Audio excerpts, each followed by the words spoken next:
Hello everyone, आप सभी का स्वागत है। आज मैं रीजनिंग एबिलिटी में डिस्कस करने वाला हूँ सिटिंग अरेंजमेंट का पार्ट 2। देखिए, सिटिंग अरेंजमेंट हम प्रीवियस लेक्चर में आपसे डिस्कस कर चुके हैं, जिसमें मैंने आपको बताया था रो बेस्ड सिटिंग अरेंजमेंट होता है, सर्किल होता है और स्क्वायर बेस होता है। तो आज भी हम रो बेस्ड सिटिंग अरेंजमेंट शुरू कर रहे हैं। नोटिस करिए, सिटिंग अरेंजमेंट एक ऐसा टॉपिक है जिसको अगर आपने अच्छा कर लिया तो आपको अपनी लाइफ में भी यूज होगा और बहुत सारे पार्ट में इसका यूज होने वाला है। तो आज मैं आपको क्लास में कराने जा रहा हूँ सिटिंग अरेंजमेंट का row and column based seating arrangement. देखिए, रो बेस्ड सेटिंग अरेंजमेंट भी होता है और कॉलम बेस्ड भी सेटिंग अरेंजमेंट होता है। बस फर्क इतना है, रो में आपको हॉरिजॉन्टल डायग्राम बनाना होता है, कॉलम में वर्टिकल डायग्राम बनाना होता है। तो आई होप ये चीज समझ में आ गई होगी। तो आज का पहला क्वेश्चन स्टार्ट करते हैं। देखिए, आपके सामने पहला क्वेश्चन आ चुका है। अब देखिए, 7 पर्सन है, यहाँ पे लिखा है 7 फ्रेंड्स है जिनका नाम है OPQRST and you are sitting in a row watching the film. अब नेचुरल सी बात है, एक फिल्म को देख रहे हैं तो एक ही दिशा में होंगे। अब वो दिशा कोई भी हो तो हम अज्यूम करते हैं कि नॉर्थ दिशा में है और उसके अकॉर्डिंग हम ड्रॉ करेंगे। तो ये एक लाइन बना रहे हैं जिसमें हम 7 पार्ट्स में इसको डिवाइड करेंगे। तो 1 2 3 4 5 6 और ये रहा 7। तो ये हो गई हमारी एक रो जिसमें 7 लोग हैं। मिडिल में हमने बड़ा बना दी लाइन, जिससे हमें पता चलेगा मिडिल में कौन है एग्जैक्टली। अब देखिए, यहाँ से क्वेश्चन शुरू हो रहा है, यहाँ से खत्म हो रहा है। बहुत ध्यान से क्वेश्चन को रीड करिए, जैसा क्वेश्चन कह रहा है उसके अकॉर्डिंग हम ड्रॉ करेंगे। अब स्टार्ट करने की क्वेश्चन क्या है, सबसे पहले P set one of the extreme and. अब देखिए, पी अंतिम छोर पर है। अब अंतिम छोर देखिए, पी यहाँ भी हो सकता है, पी यहाँ भी हो सकता है। तो दोनों जगह पे मैं ऑब्लिक लगाकर पी को छोड़ देता हूँ। फिर आगे मूव करते हैं नेक्स्ट लाइन पर। अगली लाइन क्या कह रहा है, Q sit immediate left of S. देखिए, एस के तुरंत लेफ्ट में कौन है, क्यू। तो रफ में लिख लिया, मेन डायग्राम में आप इसको ड्रॉ नहीं कर पाएंगे। आई होप यहाँ तक क्लियर है। नेक्स्ट लाइन मूव करते हैं। देखिए, लिखा है P second to the right of T. अब देखिए, टी के राइट में सेकेंड पी है, तो ऑब्वियस सी बात है पी यहाँ नहीं हो सकता, क्योंकि अगर मैं पी यहाँ रखूंगा तो वो टी के राइट में सेकेंड कैसे होगा। तो यहाँ से हम पी को हटा लेते हैं। अब देखिए, टी यहाँ होगा और टी के राइट में सेकेंड कौन होगा, पी होगा। अब इस लाइन से हमें टी भी मिल गया और पी भी मिल गया। तो नोटिस करिए, इस लाइन से हमारा जो स्टार्टिंग वाली लाइन थी वो आपस में कोरिलेट हो गई। नेक्स्ट लाइन मूव करते हैं। नेक्स्ट लाइन हमसे कह रहा है you is not setting at the end. अब देखिए, एंड एक एंड तो पी हो चुका है, नेचुरल सी बात है, यू इस एंड की बात कर रहा है, तो यहाँ पर यू नहीं होगा ऐसा क्वेश्चन कह रहा है। नेक्स्ट लाइन मूव करते हैं। अब देखिए, नेक्स्ट लाइन में आपसे लिखा हुआ है O sit between the R and T. R और टी के बीच में ओ आएगा। देखिए, टी तो यहाँ पे फिक्स है। अब देखिए, राइट साइड में टी के राइट में ओ नहीं हो सकता, क्योंकि हमें आर और टी के बीच में ओ बनाना है। तो नेचुरल सी बात है, हम ओ को यहाँ रखेंगे और आर को यहाँ पे रखेंगे और आर और टी के मिडिल में आपका ओ हो जाएगा। तो यहाँ मिडिल में ओ हो रहा है। तो आई होप ये चीज क्लियर हो गई होगी, आर और टी के मिडिल में ओ कैसे बनेगा। तो यहाँ तक क्लियर है। अब देखते हैं लास्ट एंड फाइनल, जो हमने एक लाइन अभी तक छोड़ रखी थी उसको हम ड्रॉ करते हैं। ठीक है, अगर हम एस को यहाँ रखेंगे तो क्यों नहीं बना पाएंगे। तो नेचुरल सी बात है, यहाँ पे एस को रखते हैं फिक्स और यहाँ पे किसको रखेंगे, क्यू को। तो देखिए, S Q fix, R fix, O fix, T fix, P fix. अब देखिए, यू जो बचा हुआ था वो इस पोजीशन पर बैठ जाएगा। तो डायग्राम हमारा कंप्लीट बन चुका है। इसी को बोलते हैं सेटिंग अरेंजमेंट रो बेस। तो आई होप क्लियर हो गया होगा। तो देखते हैं क्वेश्चन आखिरी में क्या पूछा है, who sitting extreme left hand. देखिए, एक्सट्रीम लेफ्ट हैंड पे कौन है, तो क्यू है आंसर। तो आंसर आएगा क्यू, ऑप्शन नंबर बी। तो आई होप क्वेश्चन क्लियर हो गया होगा। बहुत ईजी था, बस आपको सिस्टमैटिक वे में ड्रॉ करना है और आंसर आपके हाथ में है। चलते हैं नेक्स्ट क्वेश्चन पे, देखते हैं अगला क्वेश्चन कौन सा होने जा रहा है। अब देखिए, नेक्स्ट क्वेश्चन भी स्क्रीन पर आ चुका है। सबसे पहले क्वेश्चन को रीड करिए। क्वेश्चन कह रहा है 6 लैपटॉप्स हैं जिनका नाम दे रखा है NQPLRA are placed in a row facing toward the north. तो सबसे पहले एक लाइन बनाई, उसमें हमने 6 लैपटॉप्स के लिए स्पेस बना दिया 1 to 6। अब इसको हम इसमें प्लेस करना है। तो स्टार्ट करते हैं जल्दी से। देखिए, यहाँ से स्टार्ट हो रहा है, N is place immediate left of A. अब देखिए, ए के तुरंत लेफ्ट में एन आएगा, अच्छी बात है। लेकिन ये हमारे मेन डायग्राम में कहाँ पर होगा हमें नहीं पता, तो हमने रफ में लिख लिया, मेन डायग्राम में अभी ड्रॉ नहीं करेंगे। आगे मूव करते हैं नेक्स्ट लाइन पर। देखिए, पहली लाइन रीड करी, उसको मैंने रफ में लिख लिया। अगली लाइन रीड करते हैं, R is place second to the left of Q. Q के लेफ्ट में सेकेंड कौन है, आर है। देखिए, R is second to the left of Q, बाद वाले के लेफ्ट में पहला वाला, याद रखिएगा, R is second to the left of Q. अब देखिए, रफ में तो आपने बना लिया, लेकिन मेन डायग्राम में इसको ड्रॉ नहीं कर पाएंगे, तो रफ है, मेन डायग्राम में अभी हमें ड्रॉ नहीं करना है। आगे मूव करते हैं, नेक्स्ट लाइन पे आते हैं। देखिए, P is place second to the right of A. A के राइट में सेकेंड। अब नोटिस करिए, यहाँ पे कौन आ रहा है, पी आ रहा है। देखिए, इस लाइन में मैंने पी को अटैच कर लिया। अब नोटिस करिए, इसमें हमें 4 मेंबर मिल चुके हैं और हमारे पास कितने हैं, 6 मेंबर हैं। तो देखते हैं आगे कुछ और इससे जुड़ा हुई लाइन मिल रही है। देखिए एक लाइन और मिल रही है मुझे पी से मिली हुई, तो इस लाइन को तो हमने ड्रॉ कर लिया रफ में। एक लाइन और है, जैसे ही वो लाइन अटैच होगी और ये ऑटोमेटिकली हमारे मेन डायग्राम में बैठ जाएगा। तो स्टार्ट करते हैं इस लाइन को रीड करना। P is placed to the immediate right of R. अब देखिए आर के तुरंत राइट में कौन है पी, तो आर के तुरंत राइट में कौन है पी, और आर एक का गैप लेकर क्यू है। तो नोटिस करिए यहाँ पे क्यू आ रहा है, इस लाइन को हम मिटाल देते हैं। अब नोटिस करिए हमारे पास 1 2 3 4 5 मेंबर बन चुके हैं, तो 5 मेंबर अभी तक बन चुके हैं। देखिए लास्ट में एक लाइन और लिखी है, L is place to the left of N. N के लेफ्ट में एल आएगा तो एल यहाँ हो जाएगा। तो सबसे पहले पोजीशन पे एल, फिर एन, फिर ए, फिर आर, फिर पी और लास्ट में क्यू हो जाएगा। तो बन गया क्वेश्चन आपके हाथ में। लास्ट में देखते हैं क्या पूछा है क्वेश्चन ने। तो which laptop is place to the immediate right of L. L के तुरंत राइट में कौन सा लैपटॉप है, तो N is the right answer. Answer क्या आएगा, एन। तो आई होप समझ में आ गया होगा कि क्वेश्चन कैसे सॉल्व करा और आंसर क्या बना। तो क्वेश्चन क्लियर हो गया होगा। चलते हैं नेक्स्ट क्वेश्चन पे, अगला क्वेश्चन देखते हैं। अब देखिए नेक्स्ट क्वेश्चन भी स्क्रीन पर आ चुका है, इस बार भी 6 मेंबर्स हैं। तो सबसे पहले क्वेश्चन को रीड करिए, क्वेश्चन एक्चुअल में क्या कह रहा है। देखिए 6 पीपल है, नाम दे रखा है LMN PQR, sitting in a row facing toward the north. अच्छी बात है। फिर सबसे पहले लिखा है there are 3 person between the P and M। अब नोटिस करिए अगर मैं P को पहले बनाता हूँ तो बीच में 3 लोग होंगे, बाद में M आएगा, और अगर M को मैं पहले बनाता हूँ बीच में 3 लोग होंगे और बाद में P आएगा। लेकिन नोटिस करिए इन दोनों ही पार्ट से मुझे 5 मेंबर मिल जाएंगे। कैसे 5 मेंबर मिल गए, देखिए 1 2 3 4 और 5, यहाँ भी 5 मिल गए। तो हम एक काम कर रहे हैं, 2 अलग अलग डायग्राम में इसको ब्रेक कर रहे हैं और दोनों डायग्राम हमने रख लिए। नोटिस करिए जैसे ही हमें एक और मेंबर मिलेगा टोटल 6 मेंबर हमें मिल जाएंगे। तो स्टार्ट करते हैं आगे। अब देखिए यहाँ तक हम लोग रीड कर चुके हैं। अगली लाइन में लिखा है P is not the end, P अंतिम छोर पे नहीं है। इसका मतलब होता है कि पी के बगल में कोई एक पर्सन होगा।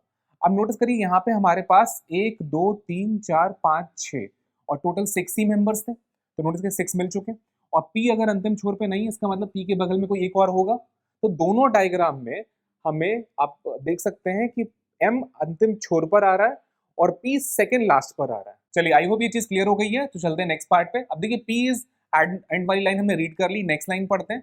There are only 3 people between the L and Q. अब नोटिस करिए only 3 people between the L and Q. देखिए एल को हम यहाँ रखते हैं तो 3 का गैप लेके क्यू यहाँ हो जाएगा। तो यहाँ पे एल क्यू में से हम किसी को रख सकते हैं, एल और क्यू पब्लिक लगा देते हैं, क्योंकि एल भी हो सकता है क्यू भी हो सकता है। सेम वही चीज यहाँ भी होगी। देखिए एल क्यू में से हम यहाँ रख सकते हैं और एल क्यू में से किसी को भी यहाँ रख सकते हैं। बीच में 3 लोग आने चाहिए क्योंकि there are 3 people between the L and Q बोला गया है। नेक्स्ट लाइन को रीड करते हैं, देखते हैं अगली लाइन में क्या लिखा हुआ है। देखिए नेक्स्ट लाइन में लिखा है N is to the left of R. R के लेफ्ट में एन होगा, कितना लेफ्ट में है ये नहीं बोला गया। देखिए आर के लेफ्ट में एन है, कितना लेफ्ट है ये नहीं बताया गया। नेक्स्ट लाइन रीड करते हैं। देखिए L is sitting one of the end. अब देखिए एल अंतिम छोर पर है, तो नेचुरल सी बात है हम यहाँ पर एल को रख लेंगे और इस पोजीशन पर क्यू को रख लेंगे। नोटिस करिए अगर हम नीचे वाले डायग्राम की बात करें तो हम एल को यहाँ रख लेंगे, नोटिस करिएगा, और इस वाली पोजीशन पे हम किसको रख लेंगे, क्यू को रख लेंगे। क्यों ऐसा करा, क्योंकि एल एक कॉर्नर पर है। क्वेश्चन ने बोला L is sitting at one of the end, इसलिए हमने एल को कॉर्नर पे फिक्स कर दिया। तो आई होप ये चीज क्लियर हो गई है। चलते हैं नेक्स्ट पार्ट पे, आप देखते हैं अगले क्या क्या लिखा हुआ है। देखिए आगे लिखा है M is sitting to the right of P. P के राइट में एम होगा। अब नोटिस करिए ऊपर वाले डायग्राम में पी के राइट में एम हो रहा है, लेकिन नीचे वाले डायग्राम में पी के लेफ्ट में एम हो रहा है। तो दैट मीन्स कि ये डायग्राम हमारा हो गया गलत। तो नीचे वाला डायग्राम गलत है, ऊपर वाला डायग्राम अभी तक सही है। अब नोटिस करिए आर के लेफ्ट में एन आना था, तो आर को हमने यहाँ रखा और एन को यहाँ रखेंगे, बन गया क्वेश्चन, कंप्लीट हो चुका है। अब जरा लास्ट में देखते हैं क्वेश्चन ने एग्जामिनर ने आपसे पूछा क्या है। देखिए how many people are sitting to the left of N. N के लेफ्ट में कितने लोग हैं, तो नेचुरल सी बात है 2 है, तो 2 is the right answer. Question आपके हाथ में। तो आई होप चीज क्लियर हुई होगी कि कैसे क्वेश्चन को सॉल्व करा जाता है और 2 डायग्राम बनाना क्यों जरूरी है। अगर 2 डायग्राम बना के चलेंगे आप तो बहुत इजीली क्वेश्चन को आइडेंटिफाई कर पाएंगे कि कैसे एलिमिनेशन हो रहा है। तो आई होप क्वेश्चन क्लियर हो गया होगा। चलते हैं नेक्स्ट क्वेश्चन पे, देखते हैं अगला क्वेश्चन कौन सा होने जा रहा है। अब देखिए अगला क्वेश्चन आपकी स्क्रीन पर आ चुका है। देखिए सेटिंग अरेंजमेंट का हर क्वेश्चन थोड़ा स्पेशल है, ध्यान रखिएगा। और अगर आपने लाइन का गलत मीनिंग इंटरप्रेट करा तो क्वेश्चन आपके लिए प्रॉब्लम क्रिएट करेगा, ये याद रखिएगा। तो जल्दी से स्टार्ट करते हैं। देखिए लिखा हुआ है 7 प्रोफेशनल्स हैं are standing in a row, a journalist is immediate right of the pharmacist. तो हम एक काम करते हैं, सबसे पहले एक रो बना लेते हैं, उसमें हम 7 लाइंस ड्रॉ करेंगे। नोटिस करिए सबसे पहले 7 लाइंस ड्रॉ कर दी। अब जैसा क्वेश्चन हमसे कहेगा वैसा हम करते जाएंगे, और अगर कोई लाइन हमारी मेन डायग्राम में नहीं बन पा रही है तो हम रफ में बनाएंगे, याद रखिएगा। जो रफ में बनाई जा रही है उसको भी बहुत साफ ही बनाइएगा, याद रखिए। वो ऐसा क्यों करा जाता है, क्योंकि देखिए पजल में लाइंस को जंबल कर दिया जाता है। जो लाइन पहले आनी चाहिए वो बाद में दे दी जाएगी, जो बाद में आनी चाहिए वो पहले दे दी जाती है। तो इसको मैनेज करने के लिए हमें रफ काम करना ही पड़ेगा, ये याद रखिए। और एक सिस्टमैटिक वे में हमें चलना है स्टार्टिंग से। देखिए सबसे पहले यहाँ से क्वेश्चन स्टार्ट हो रहा है, अ journalist is immediate right of pharmacist. तो हम काम करते हैं, रफ में लिख लेते हैं कि फार्मा के तुरंत राइट में जर्नलिस्ट आएगा, तो जर्नलिस्ट के लिए जे लिख लेते हैं, फार्मा के लिए पीएच लिख लेते हैं, काफी है। नेक्स्ट मूव करते हैं। अब नोटिस करिए नेक्स्ट लाइन में लिखा है एंड, दैट मीन्स कि जर्नलिस्ट की बात कर रहा है। Immediate left of teacher, journalist जो है वो टीचर के तुरंत लेफ्ट में। तो देखिए जर्नलिस्ट बीच में हुआ, राइट साइड में टीचर होगा, लेफ्ट साइड में फार्मा होगा। नोटिस करिए, आगे नोट करते हैं। नेक्स्ट क्या कह रहा है, an advocate is immediate right of accountant. अब नोटिस करिए अकाउंटेंट के तुरंत राइट में कौन है, एडवोकेट है। तो मैं रफ में लिख रहा हूं कि अकाउंटेंट के तुरंत राइट में कौन आ रहा है, वो है एडवोकेट। तो नोट कर लिया। अब अकाउंटेंट और एडवोकेट मेन डायग्राम में कहां पर आएंगे ये तो अभी पता ही नहीं है, लेकिन हम इसको रफ में नोट कर लेंगे। आगे मूव करते हैं। नोटिस करिए an advocate is on immediate right of accountant हो चुका है। नेक्स्ट लाइन मूव करते हैं। लेकिन नेक्स्ट में फिर से एडवोकेट के बारे में बोला जा रहा है, advocate and the pharmacist have 1% between them. Notice करिए एडवोकेट और फार्मासिस्ट के बीच में 1% का गैप है। अब नोटिस करिए अगर ये एडवोकेट है और 1% का गैप लेके फार्मासिस्ट आ रहा है तो नेचुरल सी बात है कि मुझे एडवोकेट को यहीं पर रखना होगा। नोटिस करिए, देखिए फार्मा यहाँ पर है तो एक का गैप लेकर यहाँ तो टीचर है, तो दैट मीन्स कि इस साइड में मुझे एडवोकेट बनाना पड़ेगा, तभी देखिए फार्मासिस्ट और एक का गैप लेके एडवोकेट आ पाएगा। अब देखिए एडवोकेट के तुरंत लेफ्ट में कौन है, नोटिस करिए अकाउंटेंट। अब देखिए हमारे पास मेंबर कितने हो गए, 1 2 3 4 5 6, 6 मेंबर हो गए अब तक, और 6 मेंबर हो चुके हैं, और हमारे पास रो में कितने हैं, 7 मेंबर्स। तो नोटिस करिए सबसे पहले हमें क्या मिल गया, अकाउंटेंट मिल गया, फिर एडवोकेट मिल गया, फिर ब्लैंक है अभी, फिर फार्मा है, फिर जर्नलिस्ट है, फिर टीचर है। अब नोटिस करिए यहां तक हम चीजें अपने डायग्राम में फिट कर चुके हैं। अब देखते हैं आगे अकॉर्डिंग कि क्या होगा। अब नोटिस करिए यहां तक की लाइन हम रीड कर चुके हैं। नेक्स्ट लाइन मूव करते हैं। नेक्स्ट कह रहा है the teacher and the doctor have the 2%। अब नोटिस करिए एक काम हम और कर सकते हैं, और ध्यान समझिएगा। देखिए टोटल 6 मेंबर है, अगर हम चाहें तो इसके अकॉर्डिंग यहाँ पर अकाउंटेंट रखते हैं, तो यहाँ पे कौन हो जाएगा, एडवोकेट हो जाएगा। एक का गैप लेकर हम यहाँ पे फार्मासिस्ट रख सकते हैं, यहाँ जर्नलिस्ट रख सकते हैं, यहाँ पे टीचर रख सकते हैं। ये एक पॉसिबिलिटी बनती है, लेकिन कोई कंपल्शन नहीं ऐसा ही हो। एक पॉसिबिलिटी और भी बनती है कि हम यहाँ पे रख सकते हैं अकाउंटेंट, यहाँ पे कौन हो जाएगा, एडवोकेट हो जाएगा। यहाँ एक का गैप लेकर यहाँ कौन हो जाएगा, फार्मासिस्ट हो जाएगा। अब यहाँ पे जर्नलिस्ट हो जा रहा है और यहाँ पे कौन हो जाएगा, टीचर हो जाएगा। तो नोटिस करिए आपके सामने दो पॉसिबिलिटीज थी और मैंने इस डायग्राम को उन दोनों पॉसिबिलिटीज पे रन करा दिया। नोटिस करिए दोनों पॉसिबिलिटीज पे हमने रन कर दिया। अब लाइन के ऊपर एक दूसरा डायग्राम है और लाइन के नीचे एक दूसरा डायग्राम है। अब जो लाइंस हमारी बची हुई हैं उनमें जैसा बोला जाएगा वैसा हम कर देंगे। तो ध्यान से देखते हैं कि क्या कहा जा रहा है लाइन में। तो नोटिस करिएगा यहां तक हम लोग रीड कर चुके हैं। नेक्स्ट लाइन को रीड करते हैं, the teacher and the doctor have the 2% between them. अब देखिए टीचर 2 का गैप लेके डॉक्टर आएगा तो डॉक्टर यहाँ हो जाएगा। देखिए टीचर यहाँ 2 का गैप लेके तो डॉक्टर यहाँ हो जाएगा। आई होप ये समझ में आ रहा है। तो टीचर 2 का गैप लेके डॉक्टर बन गया। नेक्स्ट आते हैं, नेक्स्ट लाइन आपसे कह रहा है यहाँ पर लिखा है architect and the pharmacist have the 2%। अब देखिए आर्किटेक्ट और फार्मासिस्ट में भी 2 का गैप है। देखिए फार्मा तो यहाँ पे फिक्स है, 2 का गैप लेकर यहाँ पे हम आर्किटेक्ट को फिक्स कर सकते हैं। तो यहाँ पे आर्किटेक्ट फिक्स हो गया।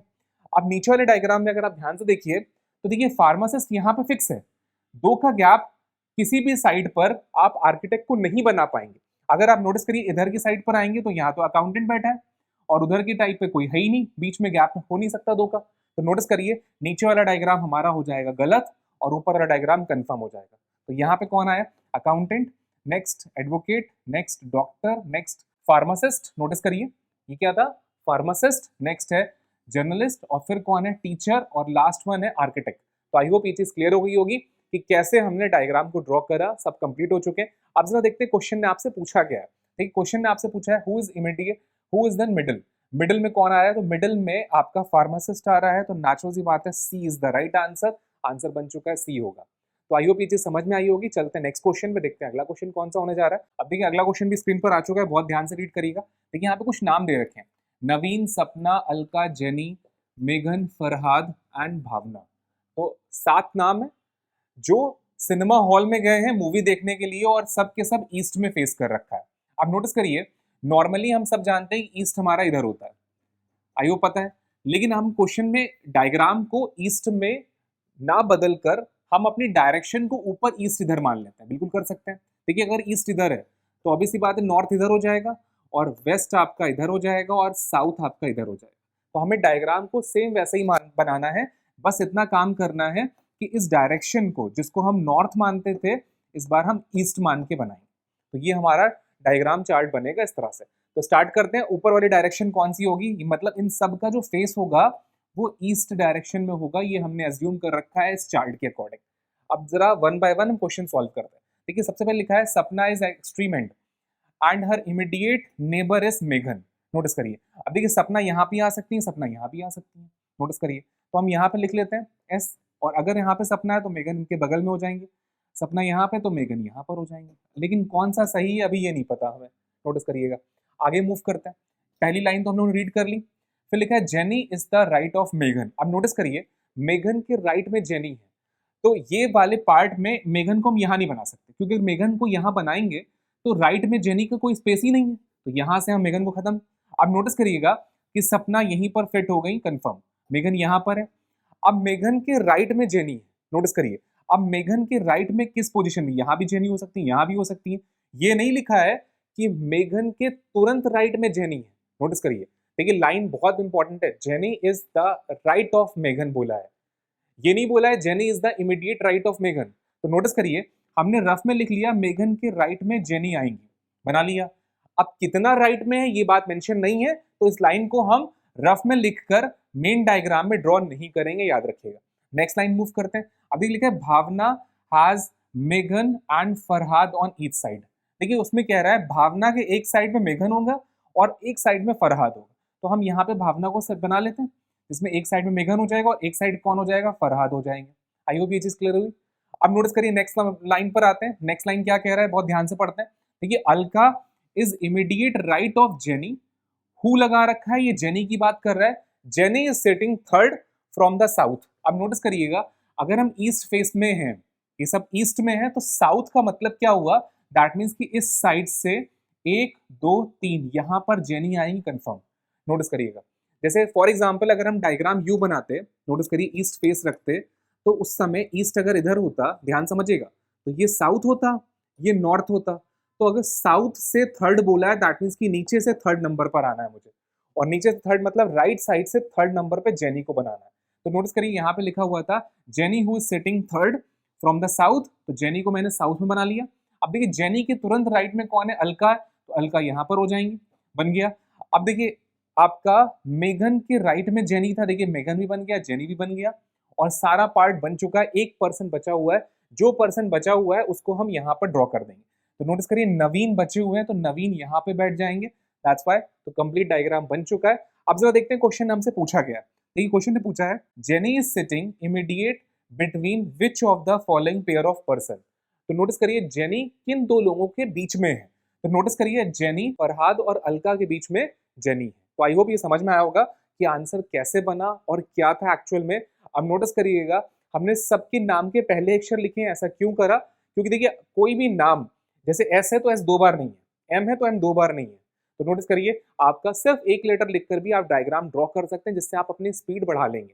लेकिन अगर कोई भी नाम के 2 लेटर होते, जैसे ए नाम से 2 नाम होते, तो हम उनको पूरा लिखते, याद रखिएगा। तो आई होप ये चीज क्लियर हो गई होगी। आंसर हमारा आ चुका है, C is the right answer. तो आज की क्लास के लिए हम लोग इतना ही रख रहे हैं, इसके आगे वाला पार्ट अगली क्लास में कवर अप करते हैं। Thank you to all.